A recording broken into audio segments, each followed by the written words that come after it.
Hello students, के साथ लोग मैं एकदम बढ़िया। और आज हम पढ़ने वाले हैं चाइलेटिस किस बीमारी का नाम है। चाइलेटिस क्या होता है? स्टार्ट करते हैं। क्या होता है चाइलेटिस? आपको थंबनेल से पता लग ही रहा होगा कि चाइलेटिस क्या होता है। फिर भी हम स्टार्ट करते हैं। What is cheilitis? Cheilitis is a medical condition that result in a inflammation of the lips marked by one or more of the symptoms redness, swelling, dryness or cracks. Cheilitis एक medical condition है जिसकी वजह से होठों में सूजन आ जाती है और इनमें से एक या एक से ज़्यादा सिम्टम दिखाई देते हैं। क्या क्या सिम्टम दिखाई देते हैं? रेडनेस, लाल होठ हो जाते हैं, होठ सूज जाते हैं, ड्राइनेस, होठ सूखे सूखे हो जाते हैं, होठों में दरारें, क्रैक्स आ जाते हैं। ये सब सिम्टम्स हमें चाइलेटिस में दिखाई देते हैं। आगे बढ़ते हैं। Cracks commonly known as a simply chipped lips. Cheilitis can be a side effect of certain medications including phenothiazine, lithium and chemotherapy. High doses of vitamin A can be also be a cause.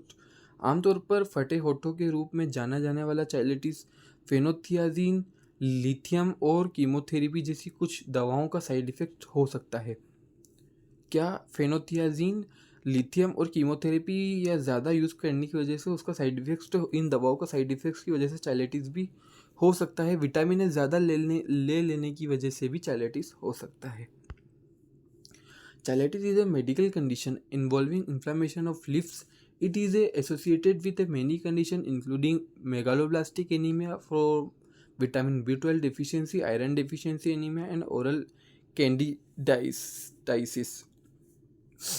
चाइलेटिस एक medical condition है जिसमें होठों से सूजन आ जाती है, होठों में सूजन आ जाती है। यह कई कंडीशन होने की वजह से भी हो सकता है, जैसे विटामिन B12 की कमी होने से भी चाइलेटिस हो सकता है, या मेगालोब्लास्टिक एनीमिया या आयरन की कमी होने से भी एनीमिया और ओरल कैंडिडाइस शामिल है।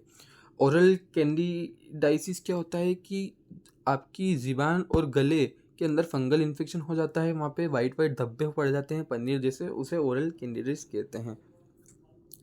इतना जानिए, ओरल कैंडिडाइसिस का मतलब होता है कि माउथ का fungal infection. It can also be symptoms of allergic such as allergy to balsam of Peru. Cheilitis can also be caused by taking the retinoid drug isotretinoin, brand name Roxetone. It may be also be a pair malignant lesion for squamous cell carcinoma. यह allergies का symptom भी हो सकता है। चाइलेटिस एक allergy का symptoms भी हो सकता है, जैसे कि बल्सम ऑफ पेरू से एलर्जी। अब क्या होता है बल्सम ऑफ पेरू?